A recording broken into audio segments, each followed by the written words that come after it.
Thank you very much for the opportunity to give us a chance to present our work. My lab has been a long interest in RNA splicing and alternative RNA splicing.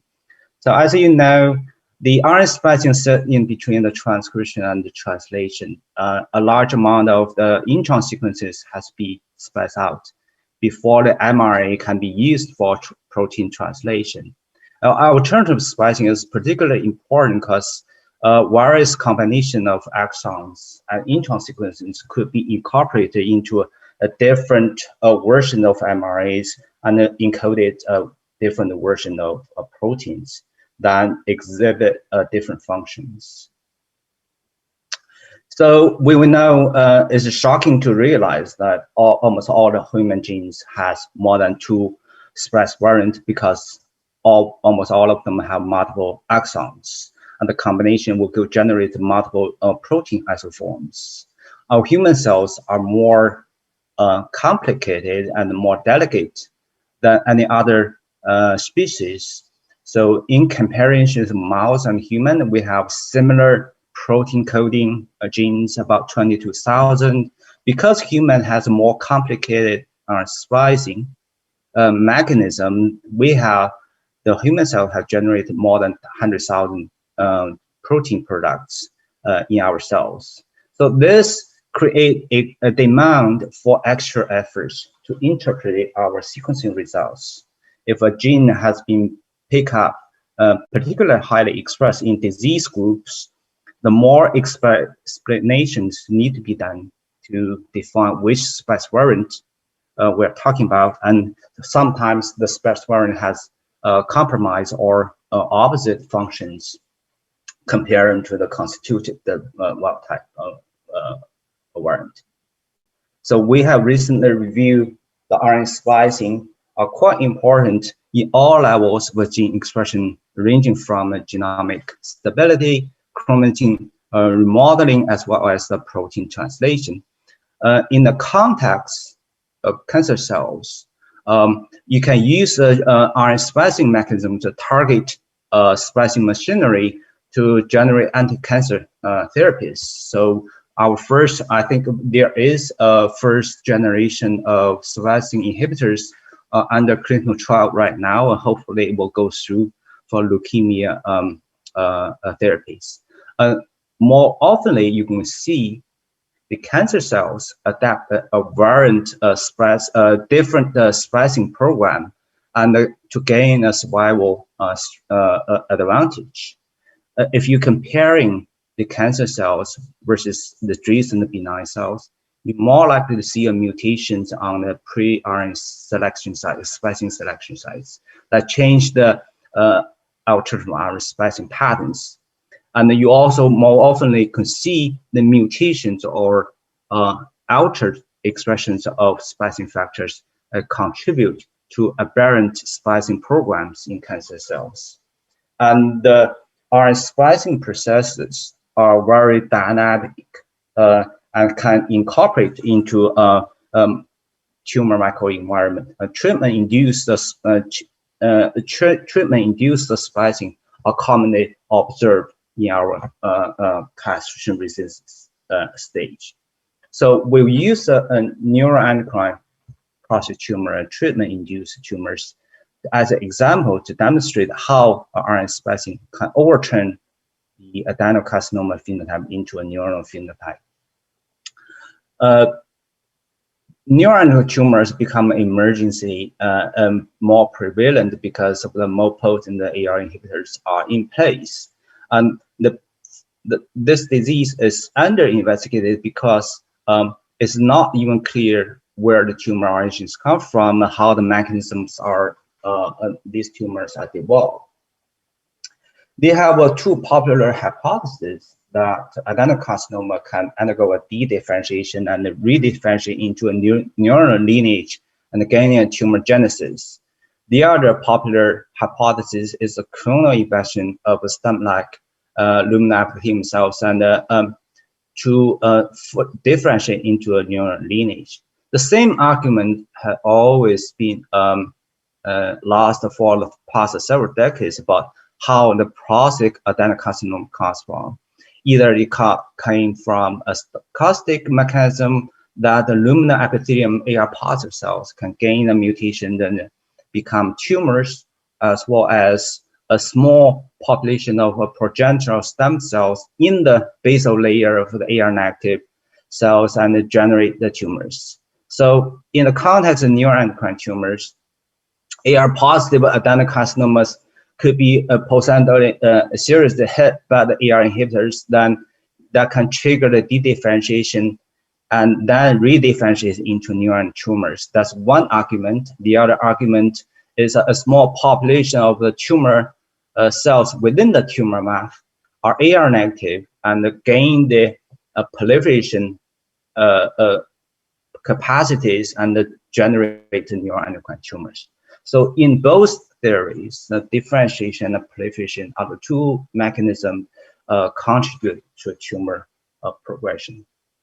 So we have identified an RNA splicing factor called SRN4 bias functions. This is a stellar work done by Colin Collins' lab, have been using bioinformatics tools to analyze, to compare two patient cohorts, one from VPC, the other from Cornell Beltran cohorts. Because these two cohorts are different in the sequencing platform, the depth of the sequencing are different. We only have 24 genes commonly shared by both cohorts. And we now know that 21 out of 24 genes stress events are regulated by SRN4. So suggesting that the SRN4 was identified by its functions rather than by its expressions. So SRN4 is a neuron-specific RNA splicing factor, and this is required for the embryonic stem cells or progenitor cell to generate the neuron systems. If you have disrupted gene functions of SRN4, you more likely have a neuronal disorder such as autism disorder. What the SRN4 actually do is to recognize a specific UGC motif in the intron sequences and next to the target axons, and promote the axon inclusion so that it changes the protein coding. And those included macroaxons usually are small in size. It can be as small as 3 base pairs to encode 1 amino acid or few amino acids. So interestingly, the bioinformatic analysis has identified that those microRNAs, axons are important for protein-protein interaction. Usually it appears at the protein interaction interface, suggesting that SRN4 could rewire the protein coding and change the protein complexes to exert their functions. So unfortunately, there's no antibodies good enough to do immunohistochemistry. So we have developed a RNA in situ hybridization technique. The power of this technique is that it can monitor the gene expression at the same time to correlate it with the cell populations as well as the cell morphologies.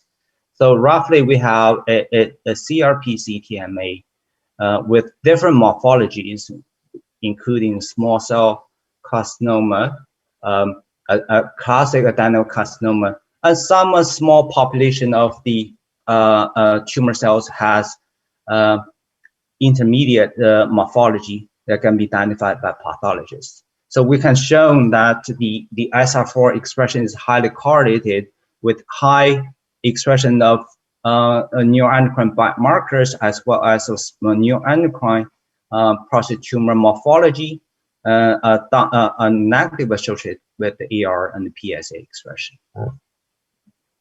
To decipher the SR4 function, we basically find out 3 group of genes are particularly important for SR4 in driving the adenocarcinoma to be transformed into neuroendocrine tumors. So the first group of genes are responsible for tumor cell survival. One of the example gene is the BIF, is the Bax interaction factor 1.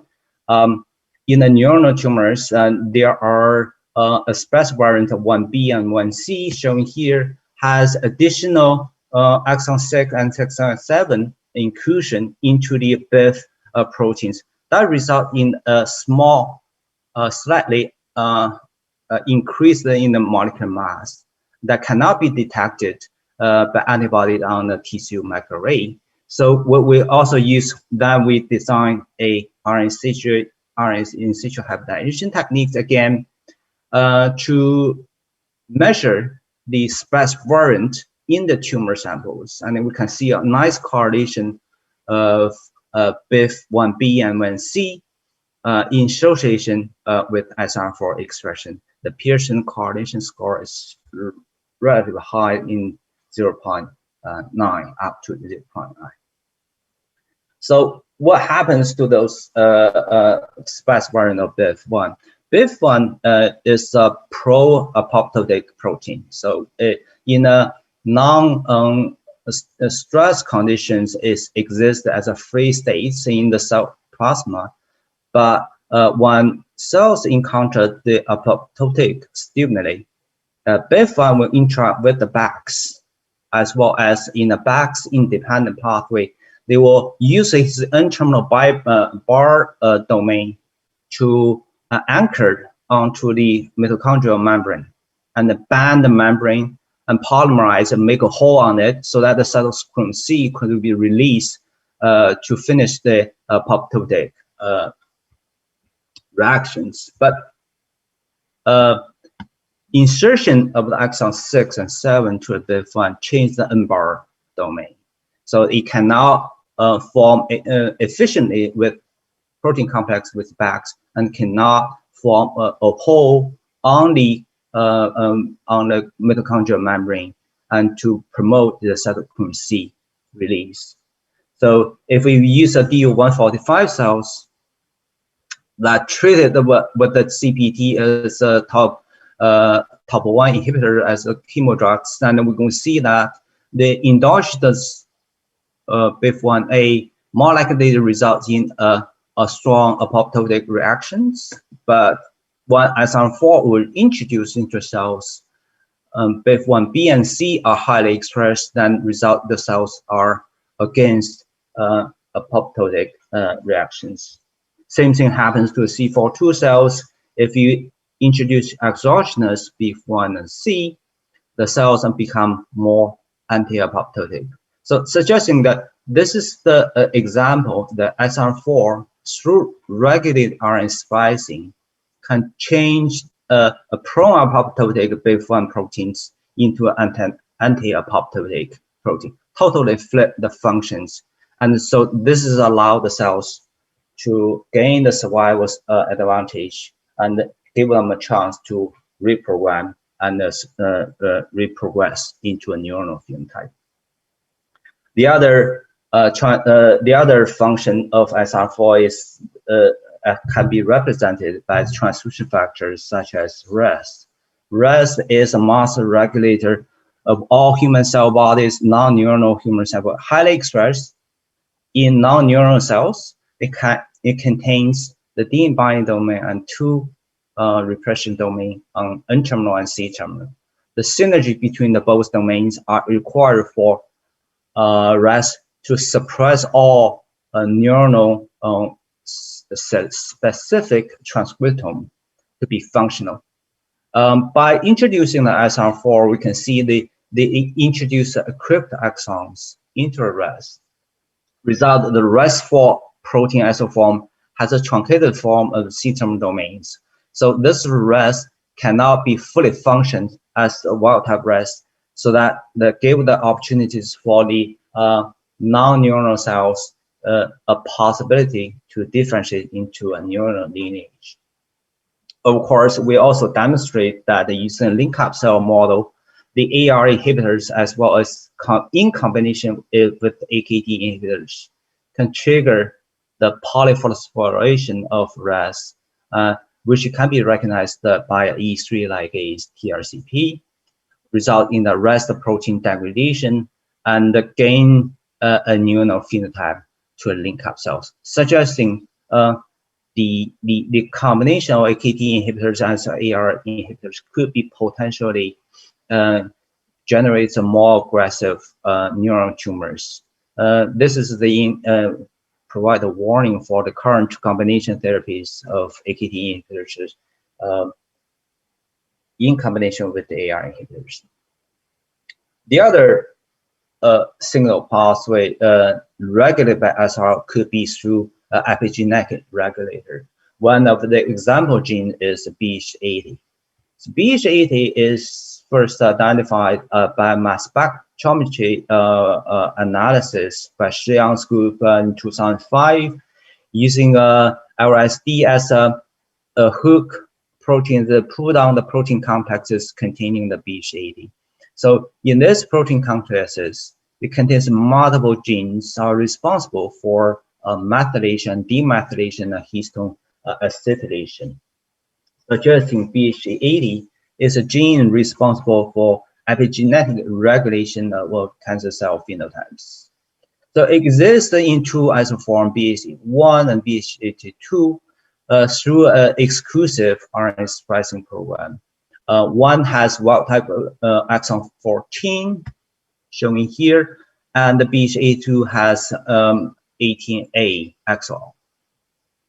So we have designed a specific probe targeting those splice junctions, and could be able to show that the BH81 has no change between the small neuroendocrine cells versus the adrenal cells. However, BH82 are specifically expressed in the neuroendocrine tumors and highly correlated with all the neuromarkers and the negative associated with AR as well as PSA. So we generate a CRISPR cell line to knock out the BH80 genes, then introduce each isoform, BH81 versus 2, and perform RNA sequencing analysis. One of the signaling particularly interesting is the MYD signal pathway. So MYD is a adapter protein. It receives signalings from interleukin-1 or 1B or 1A or TLR4 through the membrane-bound receptors. Through dimerization, the MYD can activate downstream signalings to further stimulate multiple tumor-promoting cytokines. We'll be able to showing that the splicing of BH80 gene can disrupt potential nuclear localization signal at the junction of street 13 and 14, and result in a partially cytoplasmic localization of BH82 into the cytoplasm. So by using a protein hybridization assays, we further show that the cytoplasmic localization of BH80 can interact with the MYD, result in dimerization of MYD88 and the phosphorylation, and subsequently activate the P38. And this activation result in a blockade of TTP activities. TTP is a RNA binding protein. It is recognized as 3' UTR domain and responsible for degradation of mRNAs, and particularly the cytokines and tumor promoting cytokines. By activating the P38, those cytokine mRNAs could be stabilized and resulting in elevated tumor promoting cytokine. So this is a good example to show that SR4 could modulate epigenetic modulators such as BH80, then trigger an immune response and to promote the cell proliferation as well as metastasis. To summarize, what we found is that SR4 is a powerful regulator, not only the epigenetic as well as the transcription levels. They involve multiple target genes in the cell survival, as well as the lineage changes such as rest of FOXA, as well as multiple other genes for only responsible for transcription, proliferation, and metastasis. So in general, the SR4 could introduce a transcriptome that can simultaneously and synchronize the neuroendocrine differentiation and proliferation. Usually, these two methods are new procedures contradict each other. However, under the SR4 umbrellas, both procedures can go through into multiple cycles and eventually transform adenocarcinoma into neuroendocrine tumors. So with that, I will thank several students participate in this project. Particularly thanks for VPP fellows Colin initiate this project, and YG Wang shared the PDX models. We have multiple rich resources in VPC, the TMAs. A special thanks to Amina. She has been sharing all the sequencing results from her tumor model, and so unfortunately we realized that multiple driver genes for neuroendocrine tumors to be developed. So we have multiple interaction with collaborators. Thank you very much. I'm happy to take any questions.